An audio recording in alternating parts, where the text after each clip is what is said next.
Guys, welcome back to again my channel. In this video we will continue the topic sound, chapter 13 of class 8 science. The topics to be covered in this video, we will continue with the topic condition necessary for producing sound, human ear, sound produced by human and animals, sound wave propagation through states of matter, and audible and inaudible sound. So let's start the chapter. Condition है हमारे पास medium to travel. ठीक है, जो sound एक ऐसी wave है, it needs medium to travel. इसको हम एक एक्सपेरिमेंट से शो करते हैं. ये तो आपको पता है ना कि sound is a mechanical wave, but if somebody ask you that how can you prove that it is a mechanical wave, मतलब इसको मीडियम चाहिए पास होने के लिए. How can you prove that? So we are going to do an activity where I am going to show you that sound need a medium to travel, or you can say it is a mechanical wave. So we need to set an apparatus like this as it is shown in the figure. This is a bell jar. What is it? This is a bell jar. This, right? और इसके अंदर bell लगी हुई है. What is there?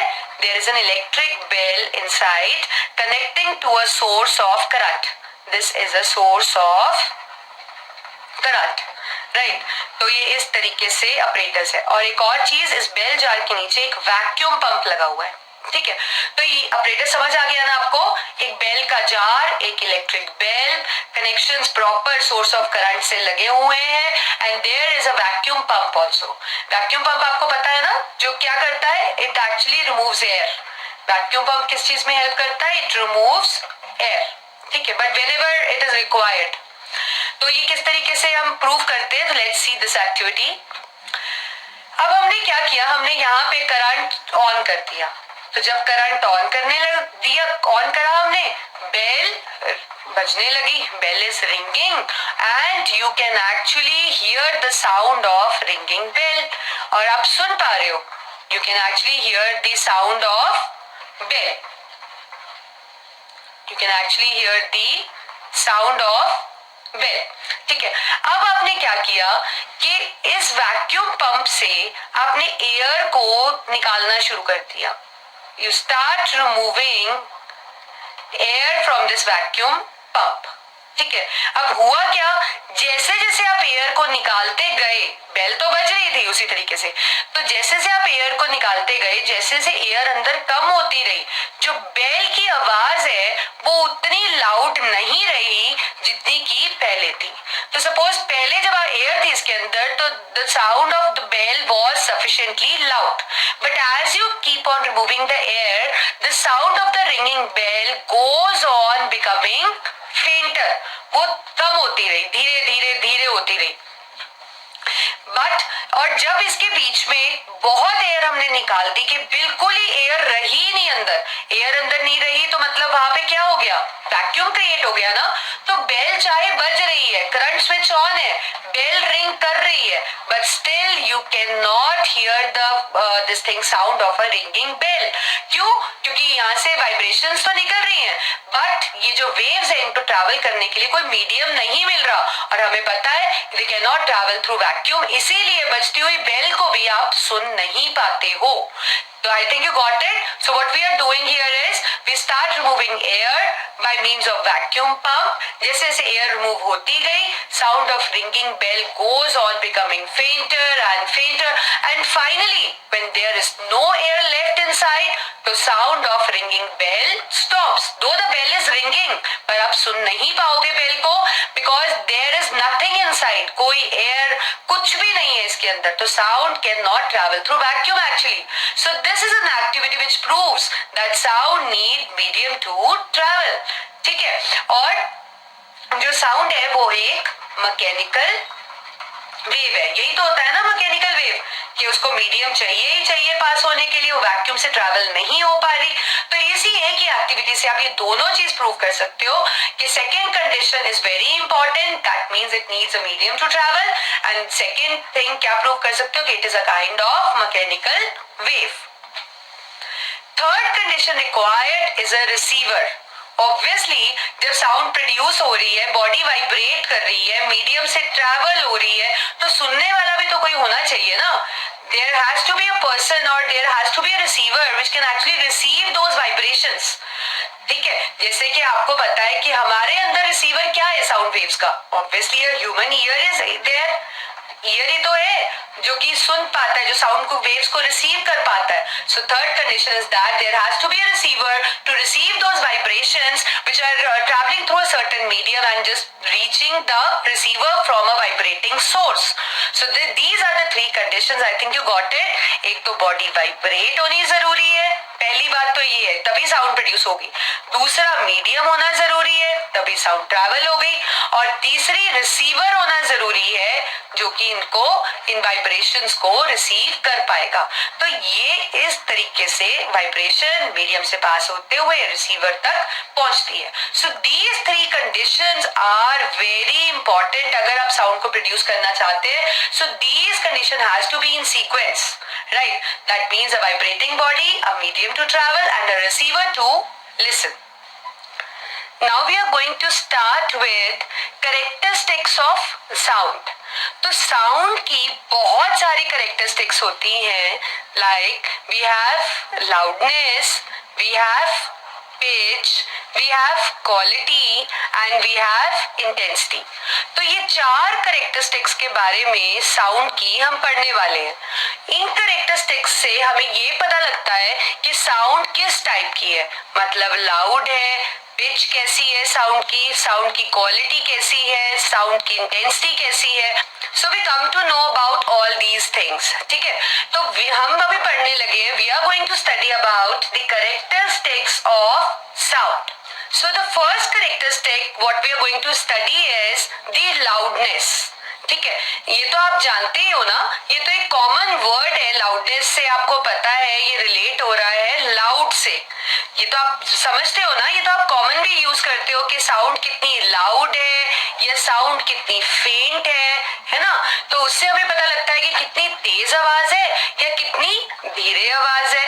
तेज को हम loud बोलते हैं और धीरे को हम क्या बोलते हैं, फेंट. ठीक है, so what is loudness? So technically the loudness is the characteristic of sound. ये तो क्लियर है ना.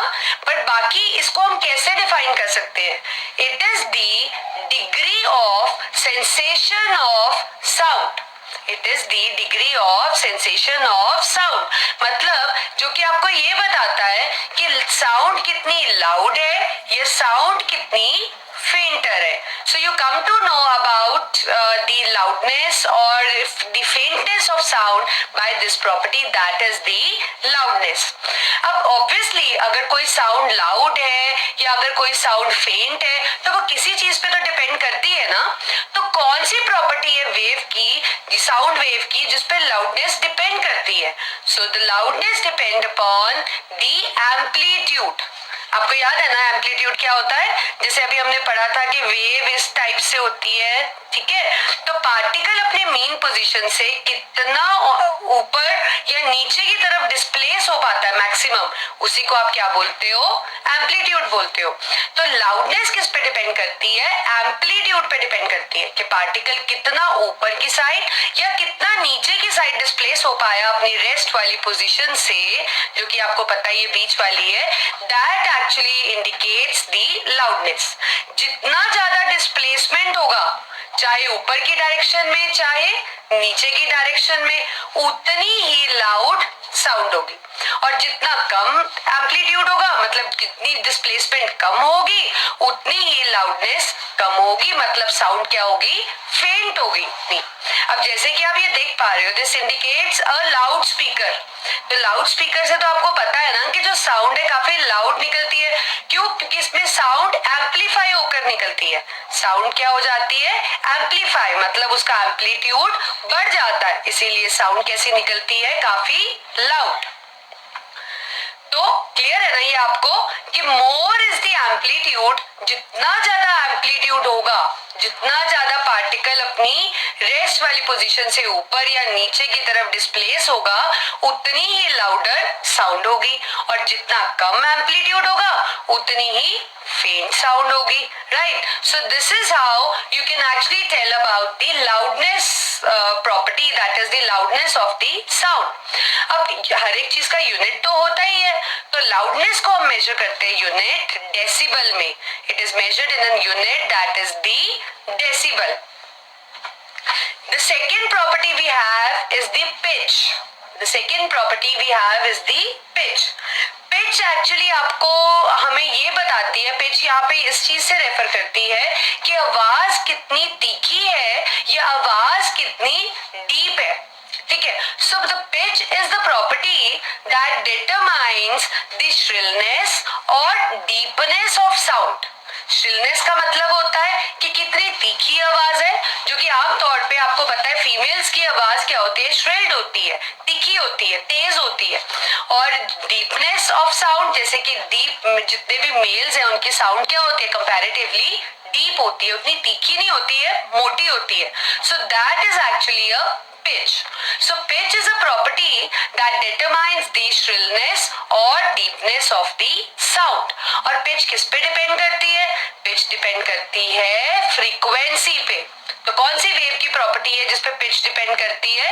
It depends upon frequency. Frequency याद है ना आपको? It is number of waves produce in 1 second.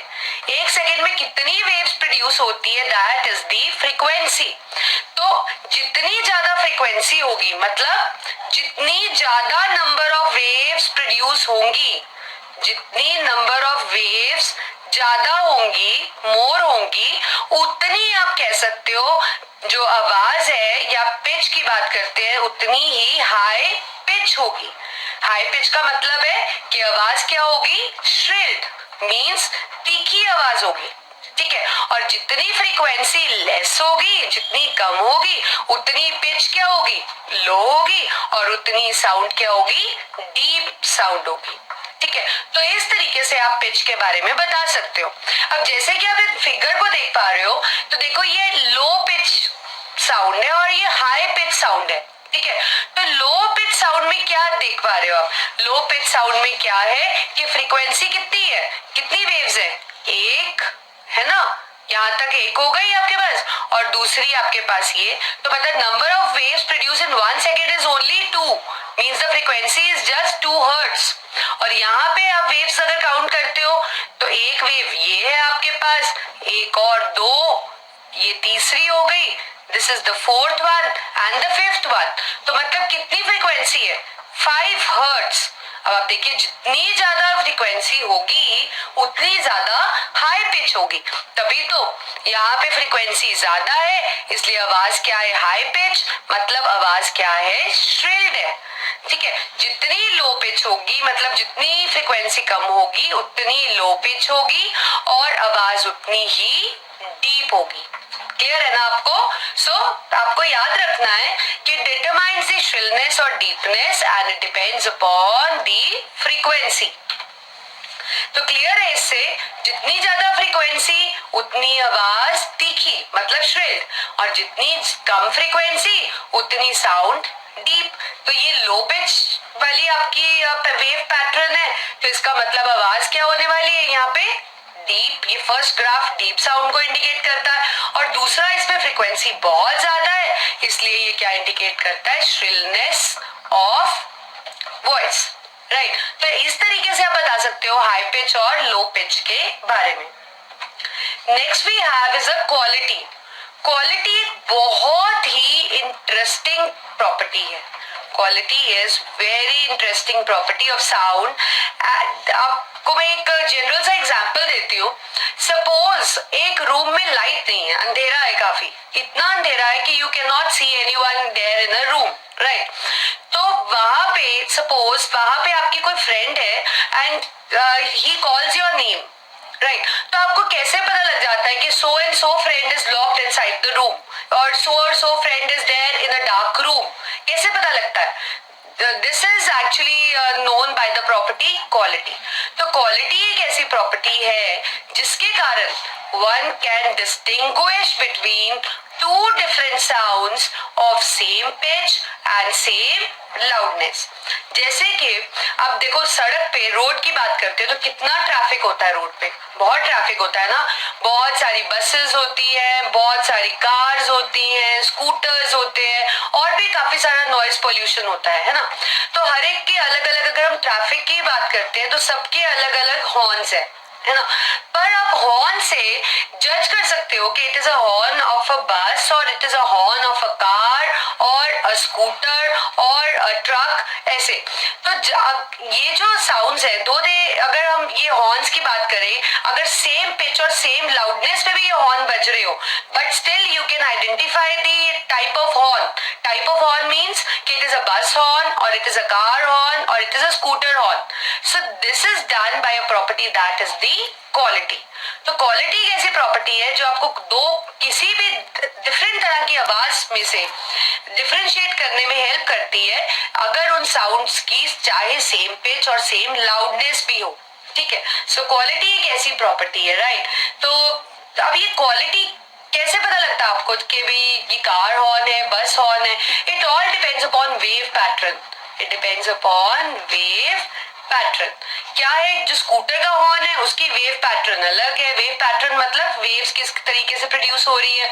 जो बस का हॉर्न है उसका वेव पैटर्न अलग है। तो ये क्योंकि पैटर्न ही अलग है, तो इसलिए आप इस प्रॉपर्टी से दो different sounds of same pitch and loudness को डिस्टिंग्विश कर सकते हो। Next we have is the intensity, right? So what is the intensity?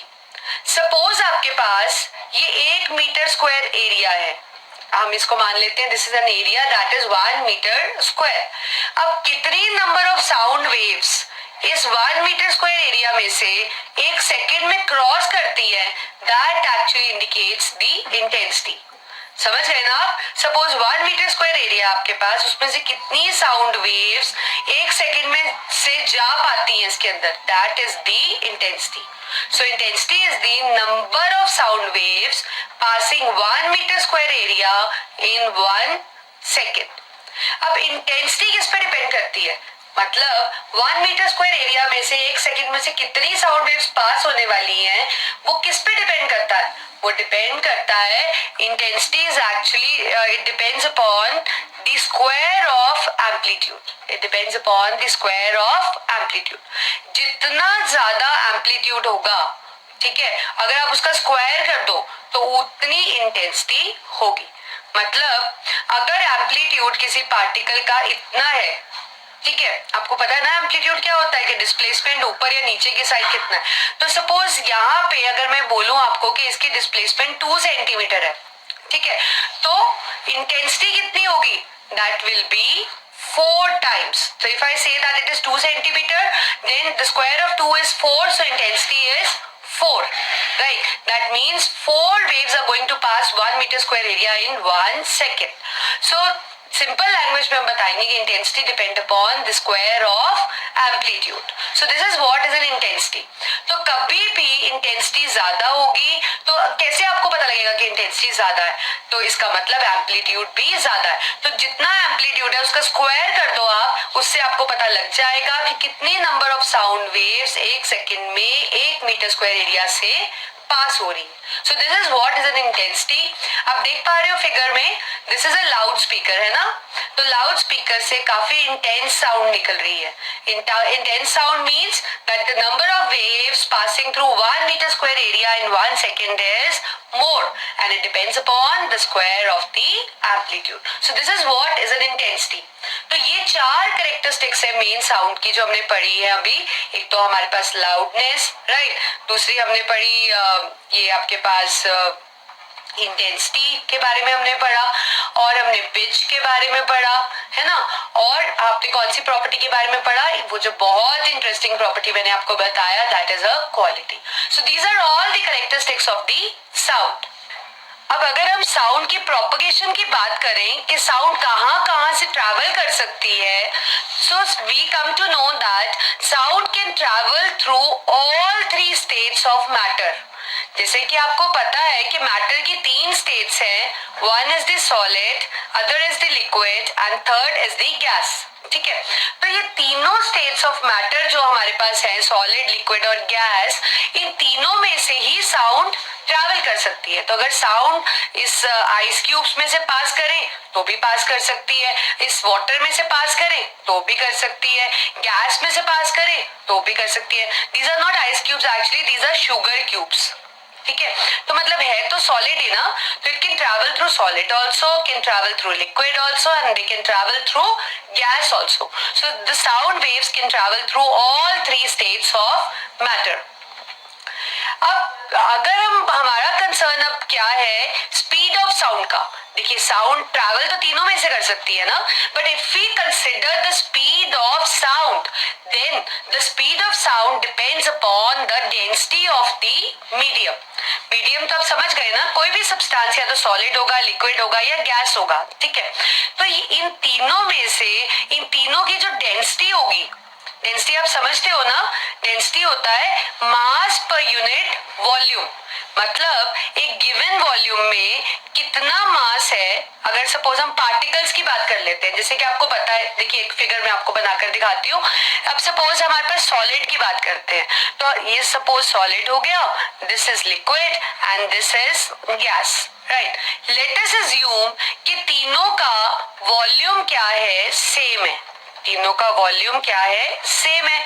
आपको पता है कि सॉलिड हो चाहे लिक्विड हो चाहे गैस हो, तीनों में ही पार्टिकल्स होते हैं, यू नो दैट। ठीक है, तो सॉलिड के पार्टिकल्स सपोज ऐसे है आपके पास, आपको पता है ना टाइटली पैक्ड होते हैं, तो ये हमारे पास सॉलिड के पार्टिकल्स हो गए। ठीक है, लिक्विड में भी पार्टिकल्स होते हैं लेकिन उतने टाइटली पैक्ड नहीं होते, right. They are separated from each other by a certain distance. तो सपोज ये आपके पास लिक्विड के पार्टिकल्स हो गए। गैस के पार्टिकल्स, गैस में तो पार्टिकल्स बहुत ही दूर दूर होते हैं, यू नो दैट, है ना। तो सपोज उस गिवन वॉल्यूम में गैस के पार्टिकल्स ये हो गए। तो डेंसिटी का मतलब क्या होता है, density is mass per unit volume. ठीक है, अब क्या है, वॉल्यूम आपने इन तीनों का सेम मान लिया। सपोज इसका भी वॉल्यूम x है, इसका भी वॉल्यूम x है, इसका भी वॉल्यूम x है, तीनों का वॉल्यूम क्या है, सेम है। ठीक है, अब मास की बात करते हैं, इसका गिवन वॉल्यूम में कितना मास है। आप देख पा रहे हो बहुत सारे पार्टिकल्स हैं इसके गिवन वॉल्यूम में, और कंपैरेटिवली लिक्विड के केस में पार्टिकल्स क्या है, बहुत कम है। सपोज यहाँ पे अगर हम गिनते हैं तो पार्टिकल्स हैं 1 2 3 4 5 6 7 8 9 10 11 12 13 14 और 15, राइट। तो 15 पार्टिकल्स हैं गिवन वॉल्यूम एक्स के अंदर, और इसके अंदर कितने पार्टिकल्स हैं, 1 2 3 4 5 and 6 particles in given volume x, और इसके अंदर only 3 particles in given volume x। तो इसमें मास पर यूनिट वॉल्यूम किसका ज्यादा है, ऑब्वियसली सॉलिड का ज्यादा है ना। तो जिसका मास पर यूनिट वॉल्यूम ज्यादा होता है उसको हम कहते हैं कि वो डेंसर है, दैट मीडियम इज डेंसर। तो अब हम बात करते हैं स्पीड ऑफ साउंड की। तो हमने देखा कि speed sound can travel through all 3 mediums. It can now there is a question that how sound is produced by man. You all must be curious to know that what actually is the organ present in the you can say in us which actually produce sound. So actually in man the voice box called larynx is present, right. Whether we are talking about a man or a woman, in both what is there is a larynx. So larynx is present, which is also called as voice box, which is also called as voice box, as you can see and as you all know also.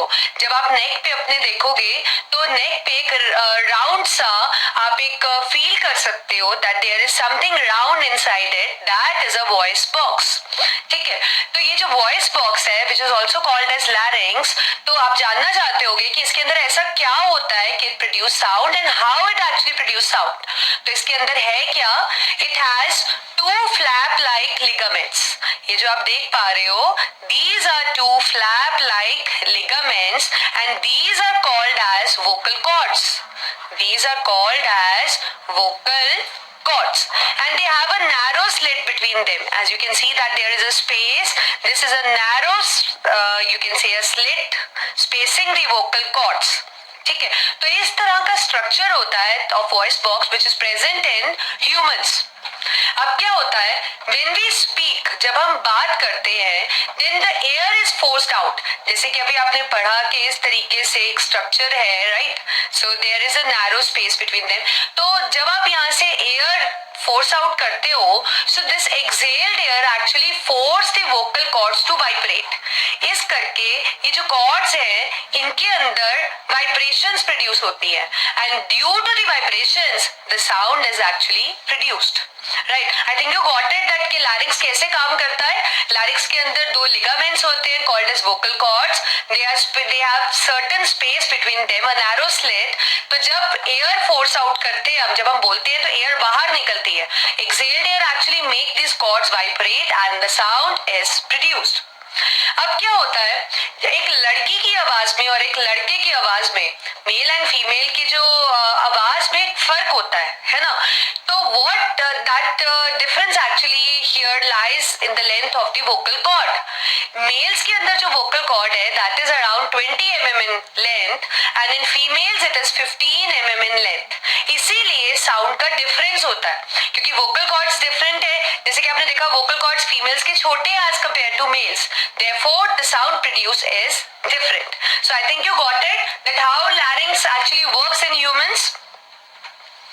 Now if we talk about the sound produced by animals, तो हमने देखा animals also produce wide range of sounds. Different तरह की animals आवाज produce करते हैं, है ना. जैसे चिड़िया की एक अलग आवाज होती है, लॉयन की एक अलग आवाज है, एलिफेंट की एक अलग आवाज है ना. But many animals they make use of lungs. Many animals they make use of lungs to blow air, और जब वो एयर ब्लो करते हैं तो उनके भी वोकल कॉर्ड्स वाइब्रेट करते हैं and the sound is produced. Lower organisms की अगर हम बात करें तो इनसे जो आवाज निकलती है, they actually use their wings. ये क्या यूज करते हैं, they make use of their wings to produce a buzzing sound. And अगर फिश की बात करो, fish use its air bladder. Fish के अंदर आपको पता है ना एयर ब्लैडर होता है. So fish use air bladder to produce sound. So this is how the humans and the animals actually produce sound. तो आपको ये याद रखना है कि that how they produce sound, right? So this is an important part again. So we have two types of sounds depending upon what frequency range can be heard by humans and what frequency range cannot be heard by humans. So the range of frequency that can be heard by humans is called as audible sound. मतलब वो sound जितनी तक की frequency humans सुन सकते हैं, that is called as an audible sound, and the range of frequency of sound that the humans cannot hear is called as inaudible sound. So that range is actually the one you can say that the one which humans can hear actually is from 20 hertz to 20,000 hertz. So this is the audible range of humans. मतलब इस frequency की range तक humans सुन सकते हैं, पर 20 hertz से कम और 20,000 hertz से ज्यादा. समझ गए ना आप? 20 hertz से कम, less than 20 hertz, right, and more than 20,000 hertz. More than 20,000 hertz cannot be heard by humans, and that is called as inaudible sound. So audible sound is this range 20 hertz to 20,000 hertz. 20,000 से कम, 20,000 hertz से ज़्यादा, that is called as inaudible sound. So there is actually a range of frequency, like we are talking of humans. तो अगर आप अलग अलग animals की बात करो तो अलग अलग एनिमल्स एक अलग अलग रेंज ऑफ फ्रीक्वेंसी में सुन सकते हैं. बट क्योंकि अभी यहाँ पे हमारा कंसर्न ह्यूमंस का है, तो ह्यूमंस की ऑडिबल रेंज इतनी है, ठीक है, और इससे कम और इससे ज्यादा नहीं सुन सकते हैं. But there are certain animals actually which can hear the sounds more than 20,000 hertz and less than 20 hertz also, right? But as far as humans are concerned, less than 20 hertz and more than 20,000 hertz is inaudible sound for them, right? To start with, human ear, right. तो आपको पता है कि आपकी body के अंदर ears होते हैं. You know that we have a pair of ear in a body. So why the ear is present in a body? It is an organ that helps in hearing. So human ear is actually present in the body because it helps in hearing. वो हमें सुनने में help करता है. तो now we are going to study about human ear in detail कि क्या क्या इसके अंदर parts होते हैं. जैसे कि आप figure में देख पा रहे हो, this is an image of human ear. Right. So we are going to study here that what are the parts of human ear और किस तरीके से आप sound जो सुनते हो उसको receive कर पाते हो और उसको analyze कर पाते हो. So how the ear actually works also. So पहले हम इसके structure के बारे में पढ़ते हैं. Ear is divided into 3 parts. Ear कितने parts में divided है? It is divided into 3 parts. One is the outer ear, then we have is the middle ear, and then is the inner ear. ठीक है, जैसे कि हम figure के अंदर देखते हैं, this is an outer ear. This starting from this pinna, ये जो आप देख पा रहे हो ना, this is an ear pinna. What is it? This is an ear. This whole thing is a ear pinna, right? It leads into a canal. This canal actually you can see, this is an auditory canal. What is it? It is an auditory canal. Right. Then you have this portion. This is an eardrum. This is an eardrum. तो ये तीनों चीजें, that is the pinna, the auditory canal, and this eardrum. This forms the outer part of the ear. This is the outer part of the ear. Then in the middle ear, as I told you, we have a middle ear also. So in the middle ear, we have 3 bones. These are 3 interlocked bones. 3 bones which are interlocked among themselves. So this is a part of middle ear. Then we have is the inner ear. Inner ear is something this. As it is not clear in this part, we are going to study and we are going to see a detailed diagram where you are going to see that what actually is present in an inner ear. तो समझ गए ना आप कि human ear is actually there in a body because it helps in hearing. Divided into 3 parts. This is the outer part, this is the middle part, and this is the inner part. So let's check it out that what are there in these different parts. कौन-कौन से parts है, as it is not clear in this figure. So we are going to study now that what are the parts which are present in outer, middle, and inner ear. Now we are going to study about the outer ear. Outer ear consists of this portion which is called as ear pinna, which is going to collect all the sound waves. Then there is a canal leading inside, that is a ear canal, or called as auditory canal. ठीक है, and this canal leads into this portion which you can see, that is an ear drum. तो ये तीनों चीजें मिलकर क्या बनाती है? outer ear. क्या क्या? Pinna, this canal, and this portion which is an ear drum. These 3 things are parts of outer ear. Apart from it, जो भी आप देख पा रहे हो, that is malleus, incus, stapes, inner ear, cochlea, middle ear, Eustachian tube. We are going to discuss about them in detail in the next slide because they are not part of the outer ear. So in this figure, I'm just going to consider only about the outer parts, which I have already told you that it is the pinna, auditory canal, and eardrum. Right. So this is the outer ear. Next we have is the middle part of the ear, that is the middle ear. So there we have 3 interlocked bones. We have 3 interlocked bones. And what is that?